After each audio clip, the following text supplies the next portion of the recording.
Prabowo Subianto. Nah ini Pak, apakah juga membicarakan hal-hal mengenai yang sekarang lagi ramai dibicarakan mengenai Kapolri, KPK dan sebagainya? Iya, itu juga disinggung dan saya sampaikan apa adanya informasi yang saya ada, saya sampaikan ke Pak Prabowo. Saya kira kita berdua sama, Pak Prabowo juga ingin agar lembaga-lembaga penegakan hukum, baik MA, kejaksaan, kepolisian, KPK itu betul-betul pada jalur masing-masing, benar, jalur masing-masing, dan semuanya harus diselamatkan untuk menjaga kewibawaan hukum kita. Pemirsa, 100 hari pemerintahan Jokowi JK, lalu bagaimana tingkat kepuasan rakyat? Hasil riset lingkaran survei Indonesia menunjukkan kepuasan rakyat atas pemerintahan Jokowi JK merosot jauh. Kepuasan publik atas Jokowi JK merosot di bawah 45%, dengan rincian 53,71% masyarakat tidak puas dan hanya 42,29% masyarakat yang menyatakan puas. Ini berarti mayoritas rakyat menyayangkan Jokowi kehilangan momentum perubahan 100 hari pemerintahan pertama. Menurutnya kepuasan atas Jokowi terjadi di semua lapisan masyarakat, lalu pertanyaannya siapa yang tidak puas? Mereka yang kecewa atau tidak puas atas pemerintahan Jokowi lebih banyak dari perempuan, kemudian wong cilik, dan juga masyarakat yang tinggal di pedesaan. Survei yang dilakukan juga menunjukkan 3 bidang pemerintahan Jokowi JK mendapat rapor merah, yaitu di bidang hukum, ekonomi, dan politik. Ketidaktegasan Presiden Joko Widodo terkait pencalonan Budi Gunawan dan kurang maksimalnya Jokowi berbuat menghindari kriminalisasi KPK menjadi faktor penyebab merosotnya kepuasan publik. Dan rapor merah juga tidak hanya di bidang hukum, tetapi juga di bidang ekonomi. Kebijakan pemerintah menaikkan harga BBM saat harga minyak dunia turun menyebabkan masyarakat tidak puas. Ada 52,71% masyarakat yang tidak puas dan 47,29% masyarakat yang puas. Selain kenaikan harga BBM, harga kebutuhan pokok naik dan memberatkan rakyat. Itu juga menjadi indikator mengapa masyarakat tidak puas terhadap bidang ekonomi ini. Sementara di bidang pemerintahan atau politik, rakyat menilai kualitas bagian menteri kabinet kerja justru minus. Dan ini menjadikan tingkat kepuasan publik di bidang politik hanya 45,30% yang puas, sedangkan 49,72% masyarakat merasa tidak puas karena selain kualitas menteri yang dinyatakan tidak puas, ada juga perseteruan KMP dan KIH di parlemen. Dan lalu pemirsa, beragam respon masyarakat muncul menanggapi 100 hari kepemimpinan Jokowi JK, mulai dari respon positif hingga yang negatif. Seorang presiden yang tidak terintervensi oleh kepentingan politik apapun, sehingga dia hanya tunduk pada konstitusi dan benar-benar janji apa yang dia sudah sampaikan sejak awal di dalam kampanyenya ini bisa terlaksana dan diwujudkan lewat pembantu-pembantunya dia gitu. Jadi masih banyak PR yang harus diselesaikan Bapak Jokowi, tapi untuk saat ini alhamdulillah sudah cukup memuaskan. Rakyat keteteran. Maksudnya saya di bidang keteteran itu ya rakyat memang susah. Kalau SBY kan kabinetnya bagus ya. Kalau sekarang bagi saya pribadi kurang memuaskan. Orang-orang yang punya kepentingan sendiri, Pak. Ya salah satunya ialah sengketa Polri, Pak. Polri dengan KPK itu.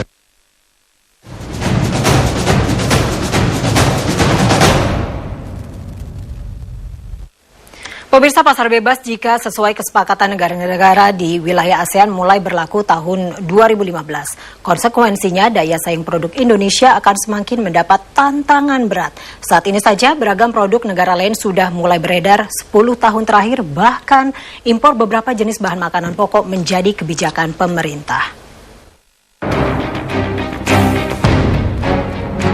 Demi Allah, saya bersumpah akan memenuhi kewajiban Presiden Republik Indonesia dengan sebaik-baiknya dan seadil-adilnya.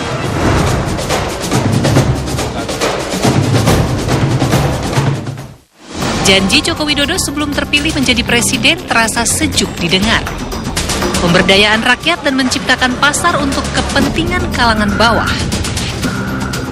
Saya kira saya sudah menjalani itu dan membuktikan itu. Pengalaman saya membangun pasar waktu menjadi wali kota, pengalaman saya membangun pasar waktu menjadi gubernur, saya kira menjadi sebuah pengalaman yang sudah dibuktikan bahwa yang kecil-kecil ini harus diurus. PKL, pedagang pasar, karena apa? Pasar tradisional adalah tempat produk-produk petani itu dijual. Kini setelah memerintah, Presiden Joko Widodo harus tancap gas untuk mewujudkan nawacita ke-6-nya, meningkatkan daya saing produk dalam negeri di pasar internasional. Mulai tahun ini, perdagangan bebas diberlakukan di negara-negara ASEAN. Sudah siapkah? Wah, lebih banyak bahan baku ini kan diekspor secara mentah keluar. Nah, tentu ke depan kita tidak menginginkan, mulai saat ini dan ke depan kita tidak menginginkan agar bahan baku itu diekspor secara mentah, tetapi harus diolah menjadi barang jadi misalnya. Masalah daya saing produk Indonesia sangat kompleks, mulai dari bahan baku, faktor pendukung seperti perizinan, serta sumber tenaga seperti listrik dan bahan bakar minyak. Kalau listrik naik, gas naik, semua naik, transportasi naik. Ya. Jadi kalau kebijakannya hanya bisa menaikkan harga, itu akan membuat barang Indonesia dan produk Indonesia semakin mahal, semakin tidak kompetitif di ASEAN. Data Kementerian Perdagangan menunjukkan penurunan nilai ekspor non-migas selama 3 tahun terakhir. Tahun 2013, nilai ekspor produk non-migas Indonesia turun menjadi 149,92 miliar dolar Amerika Serikat. Dibanding tahun 2012 yang tercatat 153,4 miliar dolar Amerika Serikat. Kebijakan yang melindungi produk dalam negeri amat sangat diperlukan. Apakah pembangunan pasar-pasar di dalam negeri, khususnya pasar tradisional seperti yang dijanjikan Presiden, bisa menjawab kompetisi pasar bebas itu? Berdasarkan data Ikatan Pedagang Pasar Indonesia (IKPPI), jumlah pasar tradisional di seluruh Indonesia turun drastis dari 13.540 unit menjadi 9.950 unit dalam waktu 4 tahun, periode 2007 hingga 2011. Dalam kurun waktu yang sama, toko retail modern meningkat dari 10.365 menjadi 18.152 toko. Lebih dari 7.000 toko baru muncul atau setara dengan 4 toko modern per hari. Kita kan menunggu anggaran ya.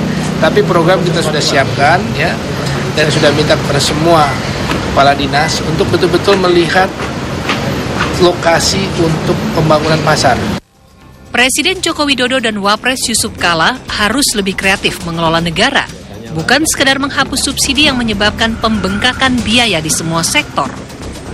Kebijakan yang diambil pemerintah saat ini masih belum berpihak pada rakyat. Pelaku usaha kecil dan menengah serta sektor pertanian masih menunggu apa yang dijanjikan Joko Widodo. Kebijakan meningkatkan produktivitas dan daya saing produk Indonesia untuk kemakmuran rakyat. Tim Liputan MNC Media melaporkan. Pemotor masih membayar